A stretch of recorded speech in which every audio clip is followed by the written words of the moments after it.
Ke kebun jalan-jalan, ke kebun, orang ke kebun jalan-jalan ulah ke kota bosen.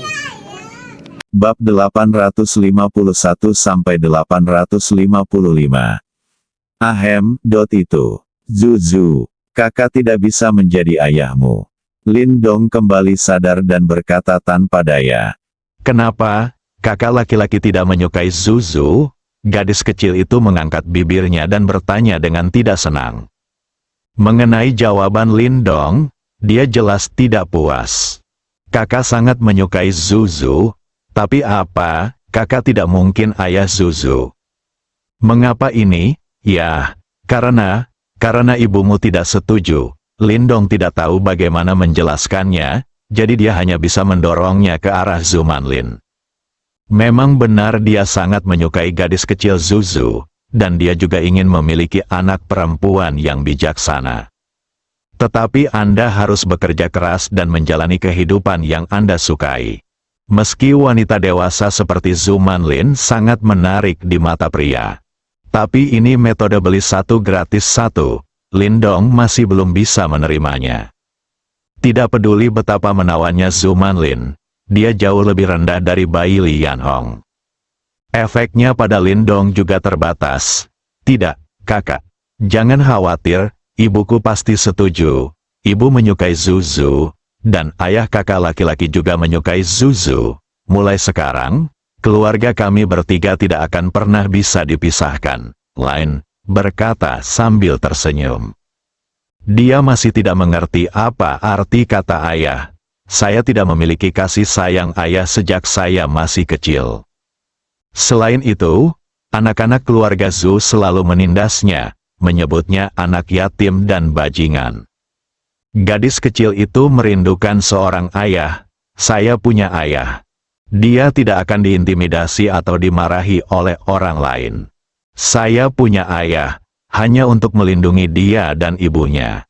Sekarang dia bertemu Lindong, pria yang baik padanya dan sangat dia sukai. Tentu saja, dia ingin dia menjadi ayahnya. Setelah Zumanlin meninggalkan ruang kendali, dia datang ke kamar Lindong. Saat dia hendak mengetuk pintu, dia mendengar percakapan antara Lindong dan putrinya Zuzu di dalam. Dia tahu putrinya selalu menginginkan seorang ayah. Saya hanya tidak pernah menyebutkannya kepada orang luar. Saya tidak menyangka akan bertemu Lindong kali ini. Putriku sebenarnya akan mengajukan permintaan seperti itu. Sepertinya dia sangat menyukai Lindong. Ketika pertahanan kapal dagang ditembus, kita harus menciptakan peluang bagi mereka untuk melarikan diri. Sekalipun dia jatuh ke neraka, dia tidak akan ragu-ragu. Zumanlin mengamati Lindong akhir-akhir ini, dari pengalamannya. Lindong memiliki pikiran yang baik dan kepribadian yang baik, dan citranya sempurna. Dia adalah seorang pemuda yang sangat baik, putrinya mengikutinya. Zumanlin juga lebih lega. Di saat yang sama, setelah mendengar jawaban Lindong, dia tidak bisa tidak berpikir lagi, apakah kamu sudah sampai pada titik ini sekarang? Bahkan tidak bisa menarik perhatian anak muda seperti Lindong? Kalau tidak, mengapa dia menolak Zuzu satu demi satu? Pikirkan ini, Zumanlin tidak lupa meremehkan sosok kebanggaannya. Dia pikir dia tidak berubah terlalu buruk, bukan? Meskipun dia melahirkan Zuzu, namun sosoknya juga tidak berubah bentuk. Sekalipun ada perubahan, ia juga menjadi lebih dewasa dan montok. Dibandingkan dengan masa muda sebelumnya, dia yang paling menarik sekarang. Hal ini juga disukai oleh kebanyakan pria. Dalam beberapa tahun terakhir, Zumanlin telah menerima banyak pesan pribadi dari orang-orang, berharap dapat mengembangkan hubungan kekasih bawah tanah dengannya. Selama Anda setuju, Anda dapat menjaga keamanan keluarga Zhu. Zumanlin menolak semuanya tanpa ampun. Itulah alasan mengapa keluarga Zhu berada dalam situasi saat ini. Saat ini, suara Lindong terdengar dari kamar lagi. Zuzu, kamu masih muda. Ada beberapa hal yang akan kamu pahami ketika kamu besar nanti. Kamu tidak bisa mengucapkan kata Ayah, sembarangan. Ibumu harus menyukainya. Selama kakak laki-laki tertua setuju, ibuku pasti akan menyukainya. Kakak laki-laki, kata Zuzu tanpa ragu-ragu. Tidak masalah jika kamu mengatakan ini. Selain itu, kamu tidak hanya membutuhkan ibumu untuk menyukaiku, tetapi kamu juga membutuhkan aku untuk menyukai ibumu, yang berarti kalian berdua harus saling menyukai. Kakak tidak menyukai ibuku. Gadis kecil itu depresi, bertanya. Tidak menunggu Lindong menjawab, dia berkata lagi, saudaraku, ibuku adalah wanita tercantik di dunia. Ketika banyak pria bau melihat ibuku, mereka tidak tega memalingkan muka dan ingin memakan ibuku. Cantik, tapi itu tidak ada hubungannya dengan cantik atau tidaknya. Itu terutama tergantung pada perasaannya. Jika kamu menyukai seseorang, kamu tidak perlu menjadi cantik atau luar biasa secara mendalam, kalian akan tertarik satu sama lain, akan menghasilkan perasaan suka. Lindong menjelaskan dengan sabar. Ini adalah pertama kalinya dia menjelaskan kepada seorang gadis berusia 7 tahun bahwa dia menyukai hal semacam ini. Lalu apa yang kakak ingin ketahui tentang ibuku?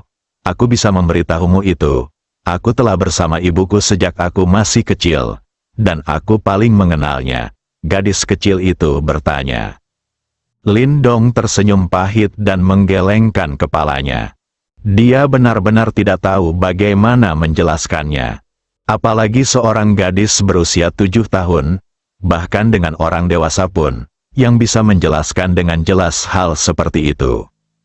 Daging seseorang adalah racun bagi orang lain. Hobi setiap orang berbeda-beda.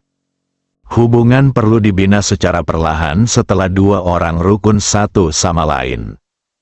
Kemungkinan jatuh cinta pada pandangan pertama sangatlah rendah. Karena saat pertama kali bertemu, kami hanya menyukai penampilan satu sama lain. Namun, jika dua orang ingin bersama dalam waktu lama, karakter seringkali menjadi hal yang paling penting.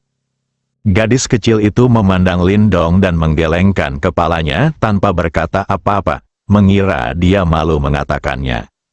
Mengingat kembali masa lalu, ketika para lelaki bau itu melihat ibuku, mereka semua suka menatap dada dan pantatnya.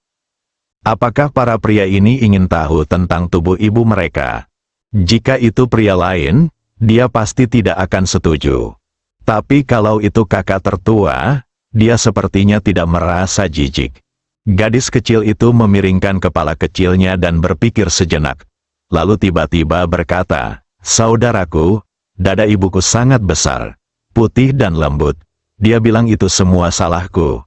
Sebelumnya tidak terlalu besar. Sejak dia melahirkan bagiku, itu menjadi lebih besar. Dia juga mengatakan bahwa bokongnya menjadi lebih besar setelah melahirkanku, dan bahwa kulit di sekujur tubuh ibuku sangat putih dan halus, dan terasa sangat nyaman saat disentuh. Apakah ini termasuk memahami ibuku? Sudah. Lindong tertegun. 1 atau 2 detik berlalu. Ketika dia sadar, dia hampir mengeluarkan seteguk darah. Tentang apa menunggang kuda ini, kemampuan gadis kecil dalam memahami film sangat kuat. Seorang gadis berusia 7 tahun, tidak ada orang lain yang bisa memahami satu sama lain seperti ini. Zhu Manlin, yang berdiri di luar pintu, juga mendengar apa yang dikatakan putrinya Zuzu. Saat ini, wajahnya sangat merah hingga berdarah. Gadis mati ini, dia benar-benar berani mengatakan apapun. Zhu Manlin dan putrinya selalu bergantung satu sama lain. Meskipun saya tinggal di keluarga Zhu, namun tak seorang pun di keluarga Zhu yang memperlakukan ibu dan putrinya dengan baik. Karenanya, ibu dan putrinya tidak punya rahasia, termasuk tubuh mereka. Ibu dan anak perempuannya mandi bersama adalah hal yang lumrah. Hanya saja Zhu Manlin tidak pernah menduganya. Putrinya sebenarnya memberitahu Lindong, pria yang baru dikenalnya beberapa hari, semua yang dilihat dan disentuhnya. Ini sungguh memalukan. Lindong tidak berani menjawab panggilan itu.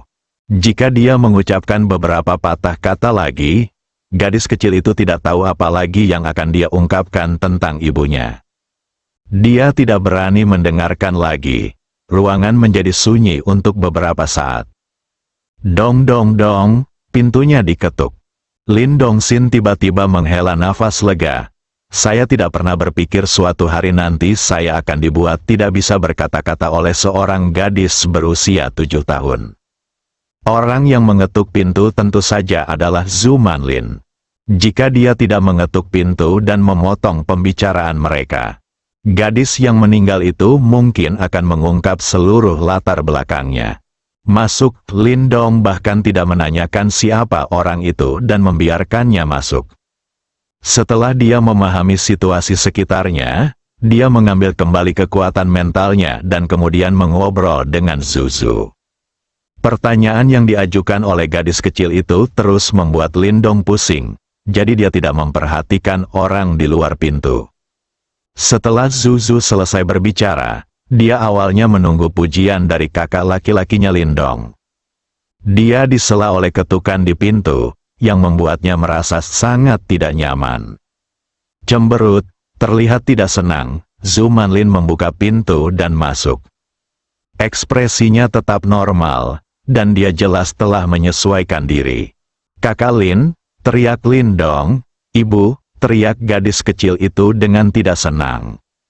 "Zuzu, apa yang kamu bicarakan? Kamu terlihat sedikit tidak senang. Apakah kakak laki-lakimu mengganggumu?" Zhu Manlin berpura-pura tidak tahu apa-apa. Gadis kecil itu menggelengkan kepalanya dan hendak berbicara.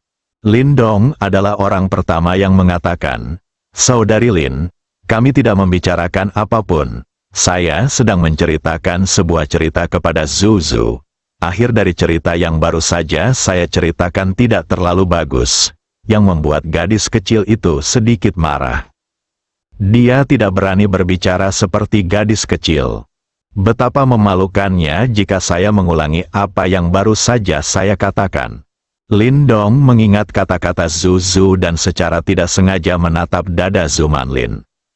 Ini bukan inisiatifnya, ini adalah reaksi yang sepenuhnya alami.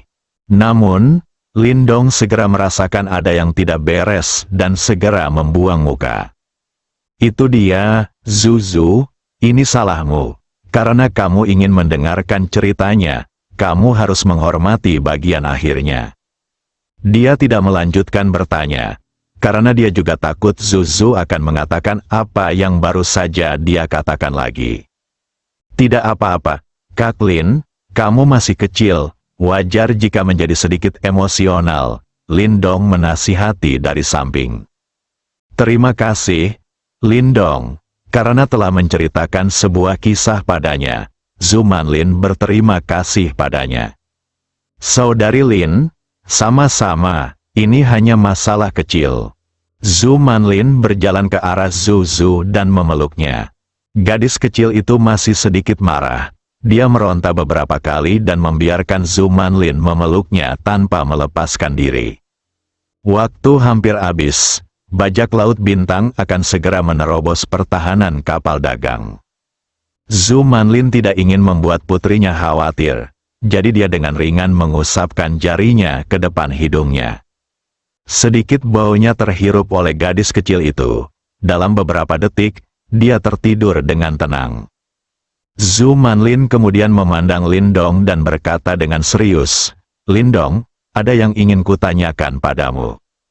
Lin Dong sebenarnya sudah memperhatikan tindakan Zhu Manlin sejak lama. Ditambah dengan situasi putus asa yang dia hadapi saat ini. "Saya mungkin tahu apa yang ingin dikatakan orang lain." Namun, Lin Dong tidak mengambil alih masalah tersebut dan berkata bahwa dia bisa menyelesaikannya. Sebaliknya, dia menjawab, "Saudari Lin, tolong beritahu saya. Kapal dagang kami bertemu dengan bajak laut bintang.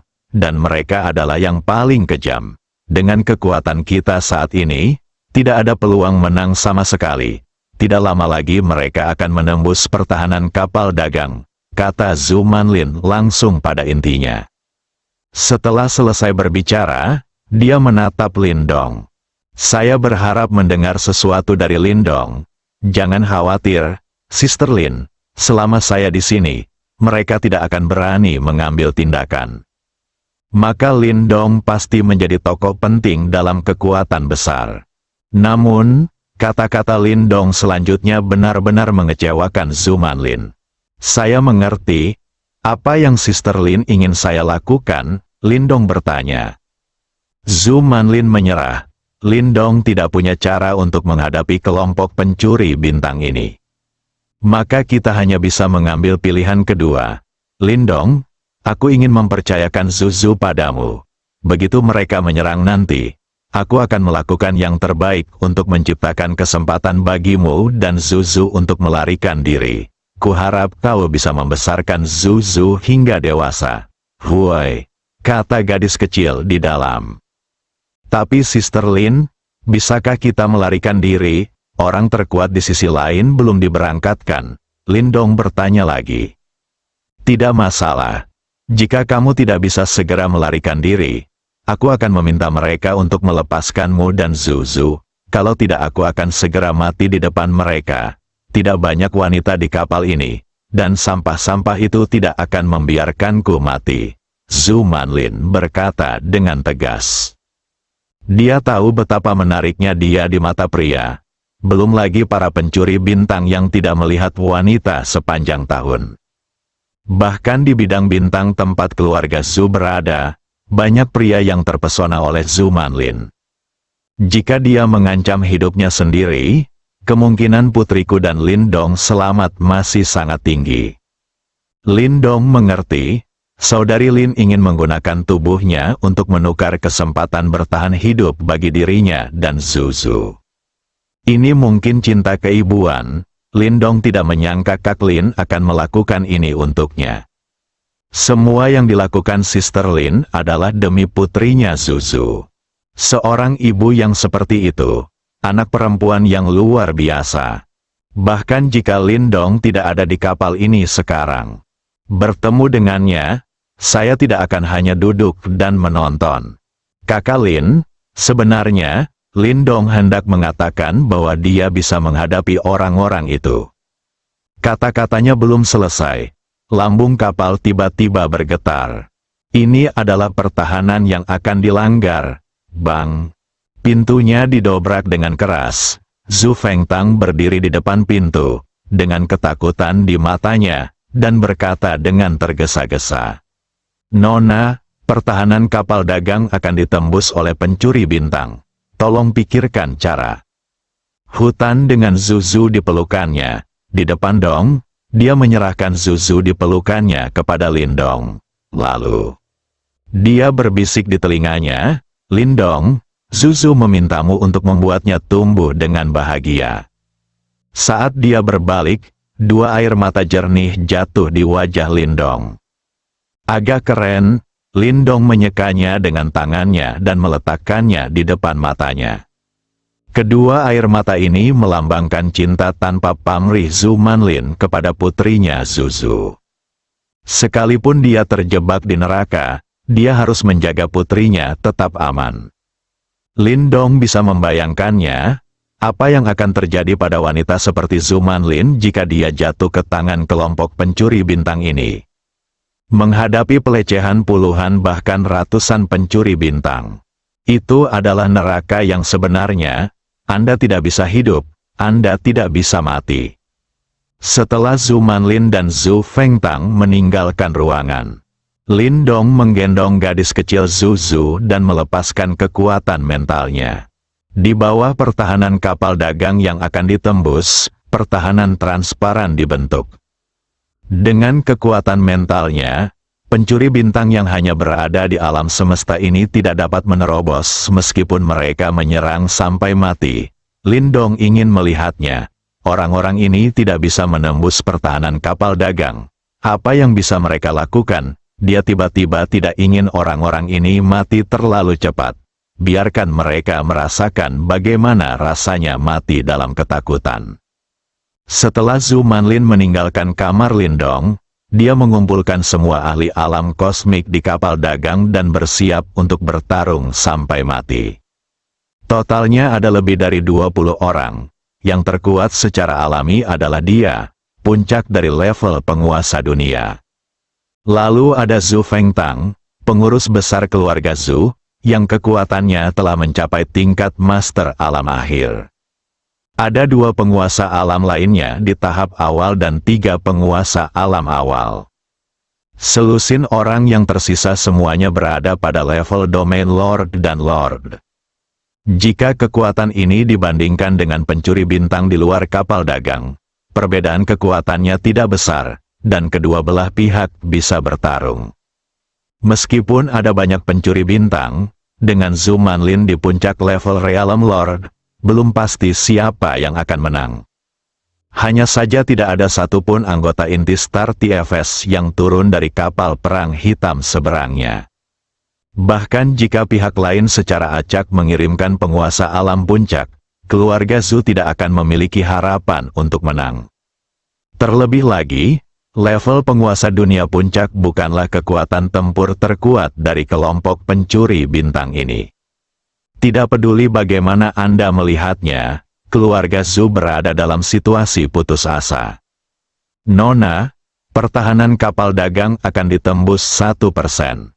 Zhu Manlin dan orang-orang kuat di belakangnya menjadi tegang. Selama pertahanannya rusak, mereka akan segera mengambil tindakan dan bertarung sampai mati satu sama lain. Adapun untuk melarikan diri, tidak ada yang memikirkannya. Saat menghadapi pencuri bintang paling kejam ini, kita hanya bisa mengumpulkan kekuatan dan bertarung sampai mati. Melarikan diri hanya akan membunuhmu lebih cepat. Zhu Manlin dengan cepat memikirkan cara menciptakan peluang bagi Lindong. Waktu berlalu detik demi detik, beberapa detik, selusin detik, setengah menit, 1 menit, 3 menit. 3 menit penuh telah berlalu, dan 1% terakhir pertahanan kapal dagang belum ditembus. Apa yang salah? Semua orang di kapal dagang menyadari ada yang tidak beres. Pertahanan 1%? Bagaimana mungkin itu belum ditembus dalam 3 menit? Mungkinkah pihak lain berhenti, tapi melihat keluar dari ruang kendali kapal dagang? Pencuri bintang di luar masih menyerang dengan keras. Namun, jika pertahanan kapal dagang berhenti di 1%, pertahanannya tidak akan pernah turun lagi. Fenomena yang aneh, hal itu membangkitkan rasa ingin tahu yang besar di hati setiap orang. Tidak hanya Zhu Manlin dan yang lainnya yang menyadari ada yang tidak beres. Pencuri bintang di luar juga merasakannya. Saat pertama kali menyerang, mereka masih bisa merasakan pertahanan kapal dagang terus melemah. Tapi itu dimulai 3 menit yang lalu, tidak peduli bagaimana Anda menyerang, itu tidak akan berpengaruh lagi. Lapisan pertahanan tipis yang tersisa tidak bisa ditembus. Hal ini agak di luar pemahaman mereka. Jika orang kuat dari alam abadi setengah langkah, atau bahkan alam abadi tiba-tiba keluar dari kapal dagang, dia akan menghancurkan mereka semua. Semua orang bisa memahaminya. Namun, sungguh tidak dapat dipahami melihat kesuksesan tepat di hadapan Anda, tetapi terhalang. Intinya adalah metode ini belum pernah terdengar sebelumnya. Ditambah dengan fakta bahwa mereka tidak dapat menyerang untuk waktu yang lama, pencuri bintang perlahan mengembangkan keinginan untuk mundur. Serangan di tangannya juga mulai melemah, hal yang tidak diketahui selalu yang paling menakutkan. Bahkan jika alam keabadian setengah langkah muncul di kapal dagang, mereka tidak akan merasa tidak nyaman seperti sekarang.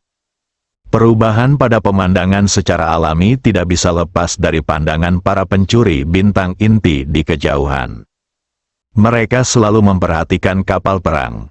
Saudaraku, ada yang aneh. Berdasarkan kerusakan yang ditimbulkan oleh serangan pertama kita pada kapal dagang, mustahil kita tidak bisa mengalahkannya setelah sekian lama. Sepertinya kapal dagang ini tidak sesederhana yang dibayangkan. Bos menatap kapal dagang tidak jauh dari situ dan berkata penuh arti. Lalu apa yang harus kita lakukan? Tunggu sebentar, setelah 5 menit, jika masih tidak berhasil, kalian di level puncak Master Dunia bisa turun ke sana dan melihat apa yang mencurigakan. Kata beberapa Master Dunia, inti dari pencuri bintang di puncak level utama menjawab pada saat yang bersamaan. Kapal perang hitam itu tidak bergerak, pencuri bintang hanya bisa terus menyerang. 5 menit berlalu dengan cepat, kapal dagang itu masih sama seperti 5 menit yang lalu. Tidak ada yang berubah. Zhu Manlin dan yang lainnya tidak tahu lagi harus berkata apa. Situasi yang aneh, ini juga pertama kalinya mereka bertemu. Jelas bahwa hanya ada 1% dari kekuatan pertahanan. Lusinan ahli alam kosmik telah menyerang selama 1 menit penuh tanpa menunjukkan tanda-tanda melemah. Dengan kata lain, kelompok bintang ini mencuri waktu sekitar 20 menit dan melemahkan hampir 40% pertahanan kapal dagang. Sisa 1% terakhir tidak dapat digoyahkan bahkan untuk beberapa menit. Tidak dapat mengerti, mungkinkah keluarga tersebut secara diam-diam merenovasi kapal dagang ini? Pertahanan yang sangat diperkuat, ini adalah satu-satunya kemungkinan. Jika tidak, situasi saat ini tidak dapat dijelaskan sama sekali. Tapi apakah keluarga Zhu punya sarana seperti itu? Zhu Manlin, salah satu dari 3 eksekutif inti keluarga Zhu, bahkan tidak mengetahuinya. Tampaknya keluarga tersebut masih belum mengintegrasikannya ke dalamnya dan selalu waspada terhadapnya. Zhu Manlin berpikir diam-diam, apapun yang terjadi. Kapal dagang tersebut tidak dibobol, yang merupakan berkah besar bagi orang-orang di kapal dagang tersebut. Entah itu keluarga Zhu atau seseorang yang menghabiskan banyak uang untuk mengundang mereka. Tidak bisakah aku bertemu dengan pencuri bintang? Siapa yang mau keluar dan berjuang demi hidup mereka? Mas Zhu, apa yang terjadi? Seseorang mengungkapkan pertanyaan di dalam hatinya. Dia bukan satu-satunya orang di tempat kejadian yang mempunyai pertanyaan seperti itu. Semua orang memilikinya. Anda tidak perlu berpikir ini luar biasa. Ini adalah cadangan yang diatur oleh keluarga Zhu saya. Pengiriman barang ini adalah harapan keluarga Zhu saya. Tentu saja, kami telah mempertimbangkan berbagai situasi dan membuat persiapan penuh. Manlin menjawab dengan tenang. Dia sebenarnya tidak tahu dari mana sumbernya, sama seperti penanggung jawab kapal dagang ini. Zhu Manlin tidak bisa menunjukkan ketidaktahuan seperti orang lain. Kata-katanya meyakinkan bagi mereka yang hadir. Itu dia, mengapa Nona Zhu tidak memberitahuku sebelumnya? Itu membuat kami khawatir begitu lama, dan kami pikir kami harus bertarung sampai mati dengan pencuri bintang ini. Hari ini adalah akhir dunia. 2 orang yang berbicara adalah master alam yang disewa oleh keluarga Zhu dengan harga mahal. Karena itu cadangan untuk pengaturan, pasti tidak akan digunakan sampai saat-saat terakhir. Setelah kamu mengumpulkan begitu banyak uang, kamu harus mempertimbangkan berbagai kecelakaan, jawab Zhu Manlin dengan tenang. Tentu saja kami mengetahui hal ini, dan kami baru saja siap bertarung. Tapi Nona Zhu, saya tidak tahu berapa lama 1% pertahanan terakhir ini bisa bertahan, atau sejauh mana ia bisa memblokir serangan kelompok bintang ini pencuri, orang inti belum keluar. Menurut situasi saat ini, mereka pasti tidak akan bisa duduk diam. Maaf, ini adalah metode rahasia keluarga Zhu saya selama Anda menunggu dengan sabar. Semuanya akan baik-baik saja bagi kami. Jika rusak, kami hanya bisa bertarung sampai mati. Nona Zhu, Anda harus mempersiapkan mental kami. Bagaimana kami bisa bekerja sama untuk melawan pencuri bintang ini tanpa mengatakan ini atau itu? Apakah Anda benar? Ya, Nona Zhu, nyawa dan kekayaan kami dipertaruhkan. Tolong beritahu kami yang sebenarnya. Setiap orang yang membayar undangan tersebut mulai mencemooh. Meski keluarga Zhu tidak berbicara, namun sebenarnya mereka juga ingin tahu. Menghadapi pertanyaan semua orang, Zhu Manlin tidak punya pilihan. Dia tidak bisa menyinggung publik sendirian. Hanya saja dia tidak tahu apa yang sedang terjadi. Saat Zhu Manlin sedang memikirkan solusi, tiba-tiba beberapa orang keluar dari kapal perang berwarna hitam di kejauhan. Ayo cepat menuju kapal dagang, Nona, Nona, orang lain datang dari kapal perang seberang. Suaranya langsung memecah kesunyian, perhatian semua orang juga teralihkan. Semua orang melihat dengan penuh perhatian. Saya melihat pencuri bintang 4, seperti 4 orang petir, bergegas menuju kapal dagang. Zhu Manlin melihat 4 orang mendekati kapal dagang dengan cepat. Ketahuilah bahwa pihak lain itu tidak sederhana. Itu harus menjadi puncak dari 4 penguasa dunia. Kekuatannya sama dengan miliknya. Setelah pertahanan kapal dagang dipatahkan, mereka tidak punya peluang untuk menang sama sekali. Di antara 4 penguasa puncak dunia, Zhu Manlin hanya bisa memblokir 1. Kecuali dia di kapal dagang, mungkin hanya kekuatan tingkat master ranah tahap akhir Zhu Fengtang yang dapat bertahan dalam 1 pukulan. Yang lainnya seperti semut yang menghadapi 3 penguasa puncak dunia. Pastikan untuk memblokirnya, semua orang di kapal dagang berdoa dalam hati. Di mata semua orang penuh kepanikan, pencuri bintang 4 di puncak level penguasa dunia menabrak kapal dagang dengan kecepatan sangat tinggi. Bang bang bang bang, 4 suara keras bergema di telinga semua orang. Namun, gambaran yang dibayangkan tidak muncul, kapal dagang itu masih utuh. Zhu Manlin dan yang lainnya bahkan tidak merasa sedikit gemetar atau terbentur. Pencuri bintang 4 di puncak level penguasa dunia, dengan penuh keyakinan, pasti akan menembus pertahanan terakhir kapal dagang dengan 1 pukulan. Simpan semuanya untuk Anda sendiri. Namun mereka menemukannya ketika mereka benar-benar melakukan kontak dengan kapal dagang. Apa yang mereka berempat hadapi adalah sebuah kapal dagang. Ini jelas merupakan benteng militer yang tak tergoyahkan. Serangan mereka jatuh pada kapal dagang. Rasanya seperti orang biasa yang meninju gunung. Bukan saja tidak mengguncang gunung sama sekali. Sebaliknya, di bawah kekuatan kejutan balasan yang sangat besar, seluruh tubuhnya terbang mundur. Ditunjukkan langsung kepada semua orang, bagaimana Anda datang ke sini adalah bagaimana Anda kembali. Betapa kuatnya mereka di kapal dagang, begitulah kuatnya reaksi yang akan terjadi. Selain itu, Lindong diam-diam menggunakan beberapa trik. Akibatnya, keempat orang tersebut mengalami luka serius. Dalam perjalanan pulang, semua orang muntah darah. Momen ini mengejutkan semua orang yang hadir, tidak hanya Zhu Manlin dan yang lainnya yang tercengang.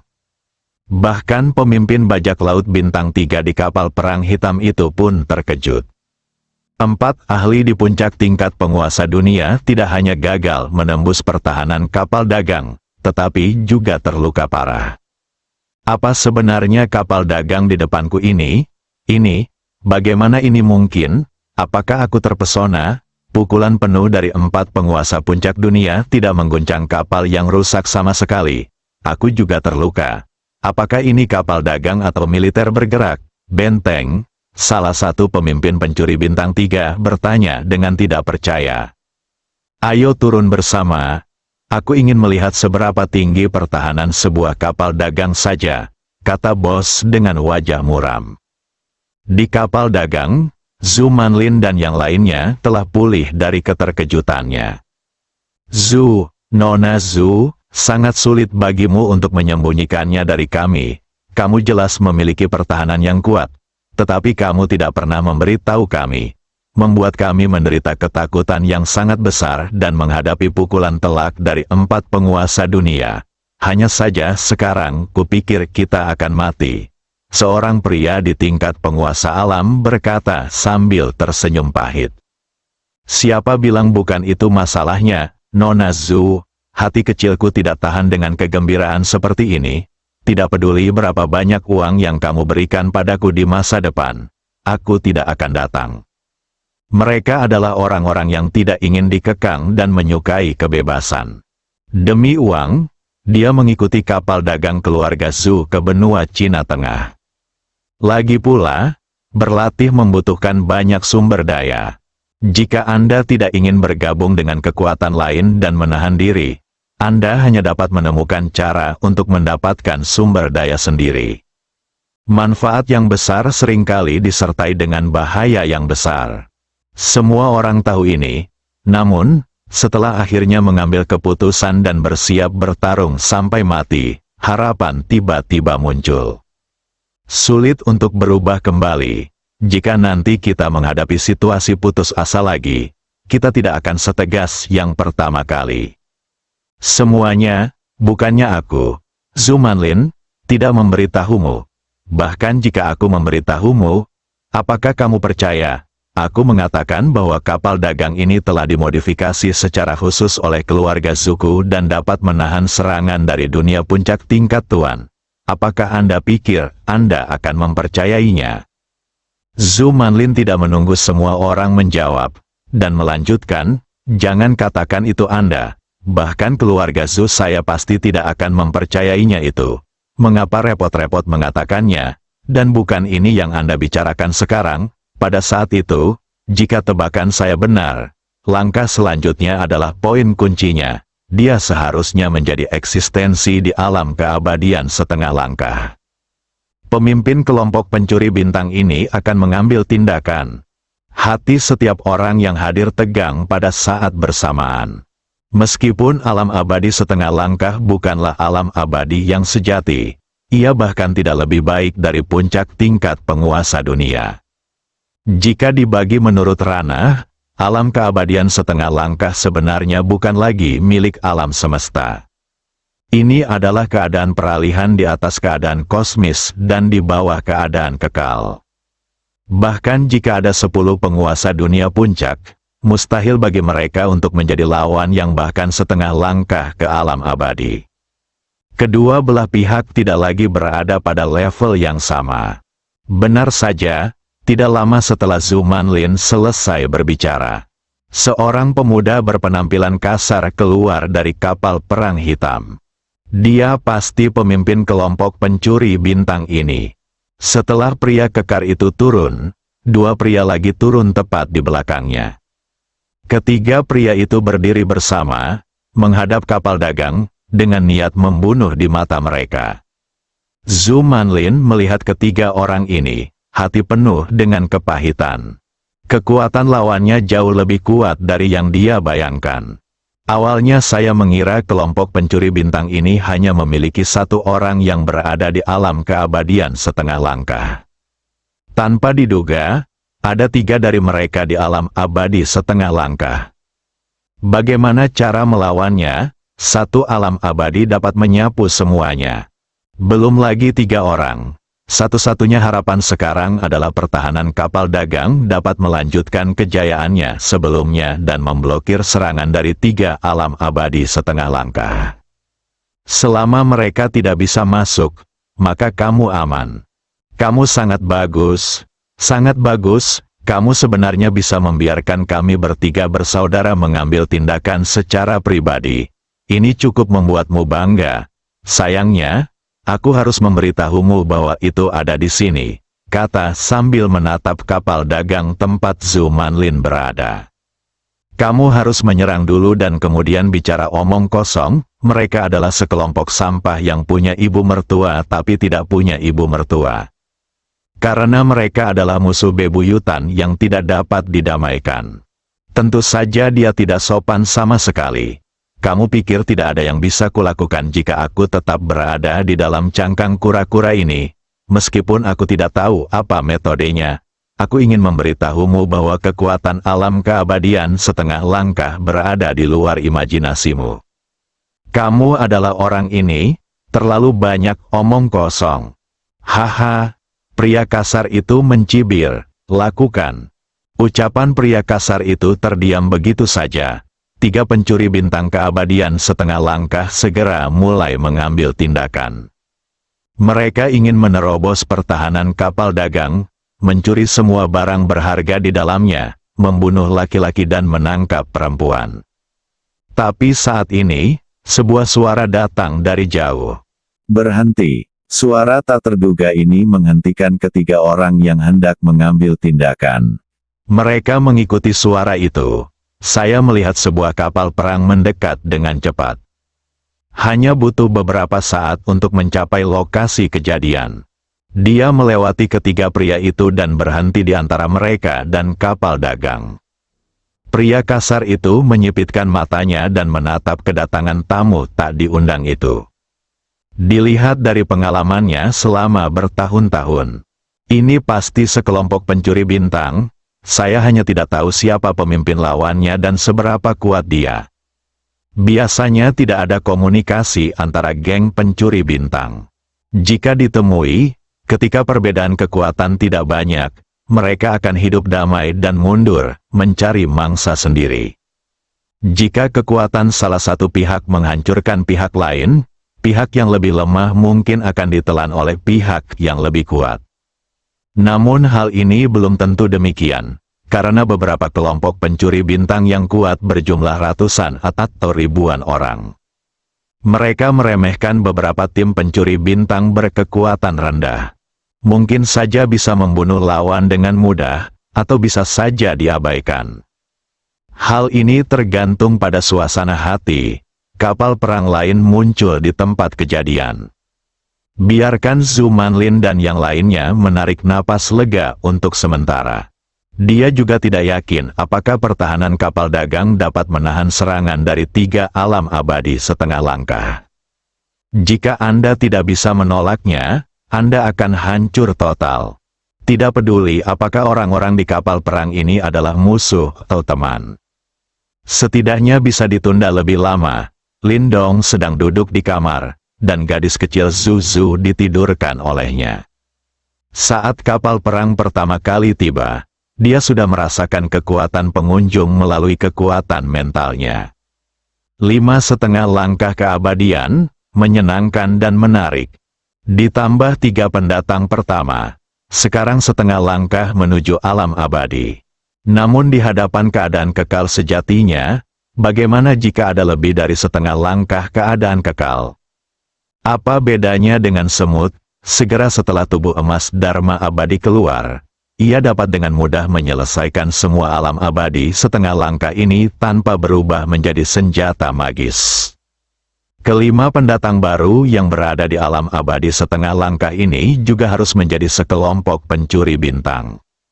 Lindong, yang sudah siap mengambil tindakan, memutuskan untuk menunggu.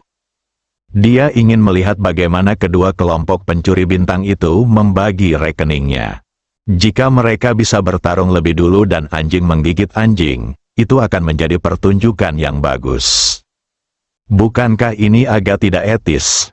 Saudara-saudara kita menemukan kapal dagang ini terlebih dahulu, dan kita akan menangkapnya.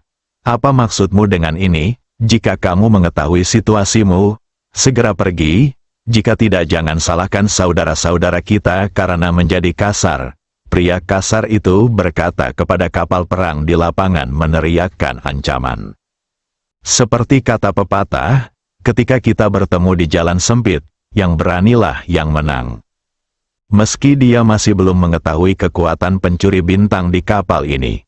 Namun dalam situasi ini, kita tidak boleh takut. Pihak lain jelas ada di sini untuk mencuri mangsa. Begitu Anda menunjukkan kelemahan, lemak di sekitar mulut Anda akan berpindah tangan. Dia juga menguji pihak lain dengan mengatakan ini. Haha, lelucon apa? Tahukah kamu bahwa itu milikmu terlebih dahulu? Aku juga bilang kalau aku sudah lama mengawasi kapal dagang ini. Tapi aku belum melakukan apa-apa. Adapun bagaimana kamu ingin bersikap kasar, datang saja dan kami akan mengikutinya. Suara menghina datang dari kapal perang. Tampaknya pencuri bintang 3 yang telah mencapai alam keabadian setengah langkah tidak dianggap serius sama sekali. Pria kasar itu mengerutkan kening. Ada sesuatu yang tidak berjalan dengan baik. Pihak lain tahu bahwa ada 3 alam abadi setengah langkah di sisinya. Namun dia masih berani bersikap tidak bermoral. Tentu saja tidak takut pada mereka, ini agak merepotkan. tampaknya tidak mungkin memonopoli kapal dagang ini saat ini. Hal pertama yang pertama, ini untuk memahami seberapa kuat lawannya. Hanya dengan begitu Anda dapat membuat rencana untuk langkah selanjutnya. Pria kasar itu bisa yakin, kelompok pencuri bintang yang tiba-tiba muncul ini pasti tidak berada di alam abadi. Karena pencuri bintang yang kekuatannya telah mencapai alam abadi tidak akan pernah muncul di tempat terpencil seperti itu. Mereka akan bercokol di tempat-tempat yang lebih makmur dengan lebih banyak kapal dagang, yaitu di sekitar benua Cina Tengah. Disitulah mereka bisa mendapatkan manfaat lebih.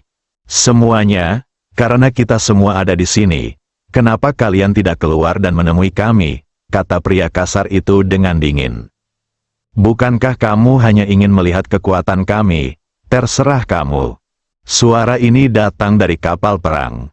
Kemudian orang-orang mulai keluar satu demi satu. Tunggu hingga kekuatan penuh kelompok pencuri bintang ini terungkap di depan semua orang. Pria kasar itu masih kaget. Ada 5 pemimpin berdiri di depan. Dengan kata lain, lawan memiliki 5 orang kuat di alam keabadian setengah langkah. Ada 2 lebih banyak dari sisiku sendiri, meski hanya 2 lagi, namun jumlahnya tidak banyak. Untuk orang kuat di levelnya, 1 orang lagi bisa menentukan keseimbangan kemenangan atau kekalahan. Di belakang 5,5 langkah alam abadi, ada tim yang terdiri dari hampir 200 orang. Kelompok pencuri bintang ini jauh lebih kuat dari mereka, baik dari segi kekuatan puncak maupun kekuatan akar rumput. Zhu Manlin dan orang lain di kapal dagang terkejut. 5 alam abadi setengah langkah lagi, bagaimana mereka bisa menolaknya? Tidak peduli pihak mana dari 2 kelompok pencuri bintang yang menang. Selama pertahanan kapal dagang dipatahkan, itu akan menjadi situasi kematian bagi Zhu Manlin dan yang lainnya.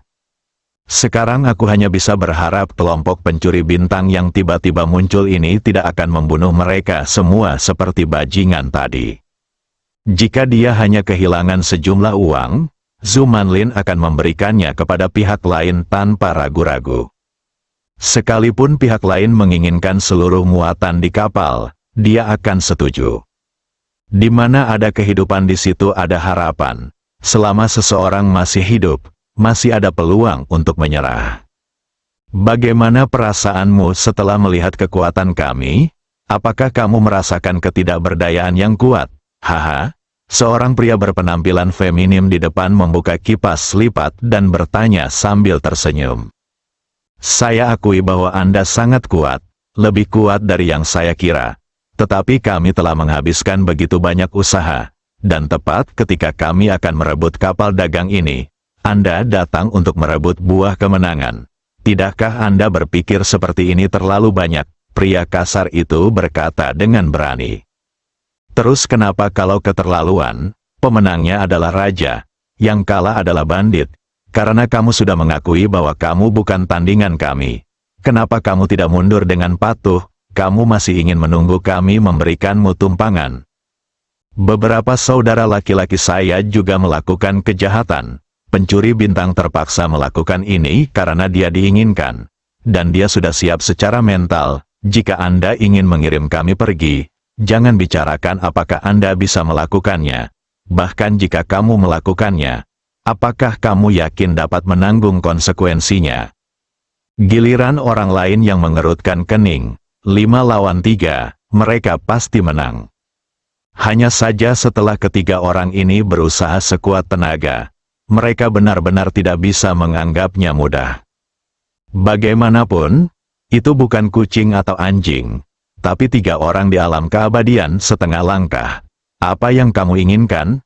Tanya pria feminim itu sambil membuang senyumnya. Pria kasar itu tahu bahwa jika mereka bertiga, yang tidak berani bertarung sampai mati, akan mungkin untuk mengambil 1 atau 2 pihak lainnya. Pihak lain juga tidak berani bertaruh. Bersambung.